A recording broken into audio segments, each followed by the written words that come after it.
संसार के जल से भी प्यास नहीं बुझनी चाहिए, लेकिन संसार में हम जल पीते हैं तो प्यास बुझती है। कोई आक्षेप कर सकता है ये दृष्टांत आपका ठीक नहीं है। मतलब संसार का जल और मरु भूमि में दिखने वाला जल, ये दोनों समान हुए नहीं। फिर भी इसका उत्तर यही है कि संसार भ्रांति रूप है और इस भ्रांति रूप संसार में जो मरुमरीचिका का जल दिखाई देता है वो भी भ्रांति रूप है। इसलिए दोनों की स्थिति में भेद है।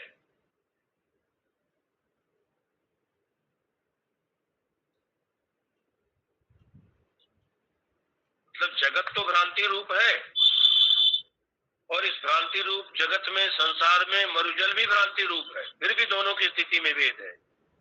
क्या भेद है कि संसार की प्यास संसार में स्थित जो जल है उसके पीने से बुझ जाती है और जो भ्रांति रूप जगत में स्थित भ्रांति रूप मरुजल है उससे नहीं बुझती। तो इसका कारण है कि दोनों की सत्ता में भेद है। संसार की व्यावहारिक सत्ता है और मरुभूमि में दिखाई देने वाले जल की प्रातिभाषिक सत्ता है। तो संसार की प्यास संसार के ही समान जो व्यवहारिक सत्ता वाले हैं उस जगत के जल से बुझ जाती है और संसार से विषम सत्ता वाला जो प्रातिभाषिक मरुजल है उससे नहीं बुझता, क्योंकि ये नियम है कि जो समान सत्ता वाले होते हैं तो समान सत्ता वाले ही आपस में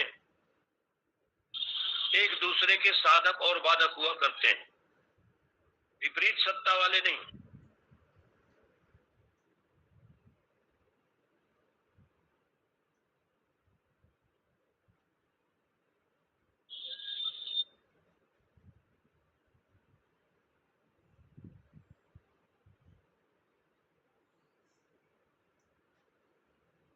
अब आइए रज्जु सर्प का दृष्टांत लीजिए। ये सब अध्यास के ही दृष्टांत है। जैसे सीप में चांदी का अध्यास, जैसे मरुभूमि में जल का अध्यास है, ऐसे ही रस्सी में सर्प का अध्यास। अब हम देखते हैं कि जहां जहां भी रस्सी इत्यादि में सर्प का अध्यास होता है वहां प्रकाश और अंधकार की तरफ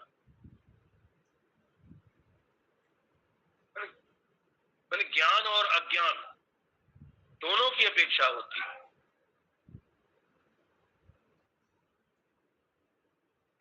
ज्ञान हो गया प्रकाश और अज्ञान हो गया अंधकार। मतलब अध्यास तभी होगा जब थोड़ा ज्ञान होगा थोड़ा अज्ञान होगा। यदि साफ साफ प्रकाश ही प्रकाश हो, स्फुट प्रकाश हो, तो स्फुट प्रकाश होगा तो रस्सी साफ साफ दिखाई देगी, फिर उसमें कोई सांप का अध्यास नहीं होगा। और यदि बिल्कुल अंधेरा होगा जिसमें रस्सी ही नहीं दिखाई पड़े तब भी कोई सांप का अध्यास उसमें नहीं होगा। तो अध्यास कब होगा? कहते हैं थोड़ा थोड़ा प्रकाश और थोड़ा थोड़ा अंधकार दोनों हो तभी अध्यास हुआ करता है। वैसे तो सामान्य रूप से ज्ञान और विशेष रूप से अज्ञान, इन दोनों के होने पर ही अध्यास होता है।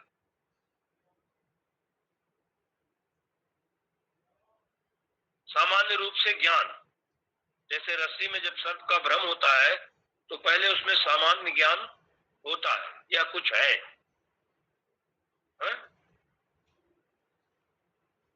है तो वो रज्जु। तो यह रज्जु है? रज्जुरियम, ये रज्जु है, नायम सर्प। यह रज्जु है, इसमें दो अंश हैं, एक सामान्य अंश और दूसरा विशेष अंश। अब इसमें सामान्य अंश क्या है? यह इयम, यह सामान्य अंश है। क्यों? क्योंकि ये रज्जु में तो ही है, जब हम उसमें भ्रम करते हैं तो यह सर्प है, यह वहां भी है, यह रस्सी है, यह सर्प है, यह मैं हूं, यह दुनिया है। तो यह जो है ये सामान्य अंश है, सबके साथ सामान्य रूप से बोला जाता है, इसलिए यह जो है ये सामान्य अंश है। और यह रस्सी है, तो रस्सी जो है वो विशेष अंश है, क्योंकि वो रस्सी रूप विशेष के साथ ही प्रयुक्त होता है, इसलिए विशेष अंश है। रस्सी रूप विशेष से होगा तभी कहेंगे कि यह रस्सी है। अब कुछ कुछ प्रकाश और थोड़ा थोड़ा अंधकार, जब ऐसी स्थिति होती है तो वहां पर रज्जु का, रस्सी का जो सामान्य अंश है, सामान्य अंश क्या है? यह अंश जो है माने ये कुछ है, ये लंबा लंबा कुछ है, इस प्रकार का सामान्य ज्ञान होता है। यही सामान्य मतलब जहां थोड़ा प्रकाश है थोड़ा अंधकार है, न पूरी तरह प्रकाश न पूरी तरह अंधकार। यदि ऐसा होगा तो फिर अध्यास ही नहीं होगा। अध्यास के लिए थोड़ा प्रकाश थोड़ा अंधकार, थोड़ा ज्ञान थोड़ा अज्ञान होना चाहिए। यह कुछ है लंबा लंबा सा, ऐसा सामान्य ज्ञान होता है। यह अंश इसीलिए सामान्य है, और विशेष अंश रस्सी है, इस प्रकार का विशेष ज्ञान नहीं होता, जहां थोड़ा प्रकाश थोड़ा अंधकार है। तो विशेष ज्ञान का न होना, रज्जु जो वहां विशेष है उसका ज्ञान नहीं होना, विशेष अंश का अज्ञान है। यही है विशेष अंश का अज्ञान, उसका ज्ञान न होना मतलब ये उसका अज्ञान है रस्सी का। अब इस अज्ञान में दो शक्ति हैं, जैसा आप जानते हैं, वेदांत सुनते हैं, अज्ञान में दो शक्तियां, एक आवरण शक्ति और दूसरी विक्षेप शक्ति। तो अज्ञान की जो आवरण शक्ति है उससे रज्जु का जो विशेष अंश है, यानी रज्जु का अपना स्वरूप, वो तो आवृत हो जाता है, ढक जाता है। और दूसरी अज्ञान की जो विक्षेप शक्ति है उससे रज्जु की जगह पर, रज्जु के बदले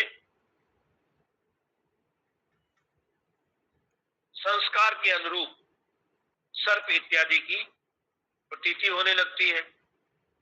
सबको रस्सी में सर्प की प्रतीति होगी ऐसी बात नहीं है, इसीलिए शास्त्रों में कई विकल्प दिए हैं। सर्प, जलधारा, भूछिद्र, दंड इत्यादि, टूटी हुई माला। तो जिसके जैसे संस्कार है वैसा भ्रम उस रस्सी में हो जाता है। तो तात्पर्य इसका यही है, यह जो सामान्य अंश है रस्सी का, उस सामान्य अंश के साथ रज्जु का जो विशेष अंश है, रज्जु यह तो सामान्य अंश है और रस्सी विशेष अंश है। तो सामान्य अंश के साथ, यह के साथ रज्जु, ये जो विशेष अंश है, ऐसी प्रतीति होनी चाहिए कि यह रस्सी है, उसके बदले यह सर्प है, ऐसी प्रतीति हो जाती है। ठीक इसी प्रकार ब्रह्म का भी सामान्य रूप से, ऐसा नहीं कि ब्रह्म का सर्वथा अज्ञान ही है, तो सामान्य रूप से उसका ज्ञान होता है। जैसे यह कुछ है, रस्सी को देख करके यह अंश जो सामान्य अंश है उसकी प्रतीति होती है, ऐसे ही ब्रह्म का भी सामान्य रूप से मतलब सत्ता रूप से मैं हूं, अपने अस्तित्व के बारे में किसी को संदेह नहीं होता, तो सत्ता रूप से उसका ज्ञान होता है। यही है सामान्य रूप। ब्रह्म का जो सामान्य अंश है उसका, उस सामान्य अंश का सत्ता रूप से सभी को ज्ञान होता है, लेकिन विशेष रूप से नित्य शुद्ध बुद्ध मुक्त आनंद स्वरूप, इस रूप से उस ब्रह्म का अज्ञान होने पर, जब इस रूप से उस ब्रह्म को नहीं जानते हैं कि ब्रह्म नित्य शुद्ध बुद्ध मुक्त स्वभाव है, आनंद स्वरूप है, चेतन है, व्यापक है, अविनाशी है, जो उसका विशेष स्वरूप है, सत्ता रूप से तो उसका बोध हो रहा है, ज्ञान हो रहा है, लेकिन जो विशेष रूप है ब्रह्म का, उसका अज्ञान होने पर, तो अज्ञान जब हो गया तो अज्ञान का कार्य है आवरण और विक्षेप। जैसा रस्सी के दृष्टांत में दिखाया, रज्जु सर्प के दृष्टांत में, ऐसे ही अज्ञान की जो आवरण शक्ति है, उस आवरण शक्ति से ब्रह्म का विशेष रूप ढक जाता है। जैसे रस्सी का अज्ञान होने पर रस्सी का जो विशेष रूप है, स्वरूप है, वो ढक गया।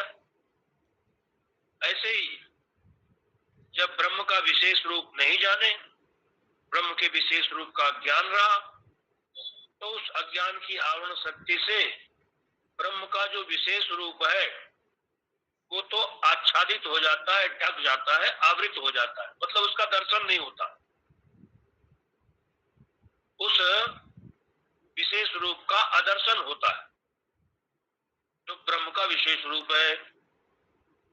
और जब ऐसा हो जाता है, ब्रह्म का विशेष रूप जब ढक जाता है, नहीं दिखता, तो दूसरी जो अज्ञान की शक्ति है, विक्षेप शक्ति, उससे जीव और जगत दिखाई देने लगता है, जीव और जगत का प्रदर्शन होने लगता है। अब विचार कीजिए आप कि जैसे सर्प में प्रतीत होने वाली, सर्प में दिखाई देने वाली जो लंबाई है, चौड़ाई है, मोटाई है, वो किसकी है? सर्प में प्रतीत होने वाली लंबाई, चौड़ाई, मोटाई सब रस्सी की ही है, सर्प की अपनी नहीं है। वैसे ही संसार में प्रतीत होने वाली जो सत्यता है, वो सत्यता भी सदरूप ब्रह्म की ही है।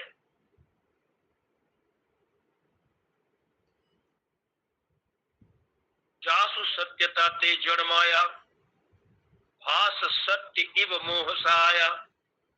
गोस्वामी तुलसीदास जी मानस में लिखते हैं, जिसकी सत्यता से ये जड़ माया भी अथवा जड़ माया का कार्य संपूर्ण जगत भी सत्य प्रतीत होता है। कारण क्या है? अज्ञान, क्योंकि जगत तो मिथ्या है, अज्ञान के कारण से ही सत्य प्रतीत होता है। लेकिन उस सत्य की प्रतीति के पीछे भी कारण यही है कि जैसे सर्प में प्रतीत होने वाली लंबाई, चौड़ाई, मोटाई उसकी अपनी नहीं है बल्कि रस्सी की है, ऐसे ही जगत भी, जगत में जो सत्यता की प्रतीति होती है वो ब्रह्म की है, आत्मा की है, जगत की अपनी कोई संपत्ति नहीं। और जिस समय रस्सी में सांप दिखता है और सांप के किसी एक तरफ मुख की, दूसरी तरफ पूंछ की, ये सब हम कल्पना कर लेते हैं आंख की, उस समय भी रस्सी में कुछ नहीं होता। कोई रस्सी में मुख बन गया, आंख बन गया, पूंछ बन गई, ये सब कुछ नहीं। उसी प्रकार से जिस समय अधिष्ठान ब्रह्म में जीव और जगत आदि की प्रतीति होती है, इनका प्रदर्शन होता है, उस समय भी अधिष्ठान ब्रह्म में, आत्मा में, इनमें से कुछ भी नहीं होता।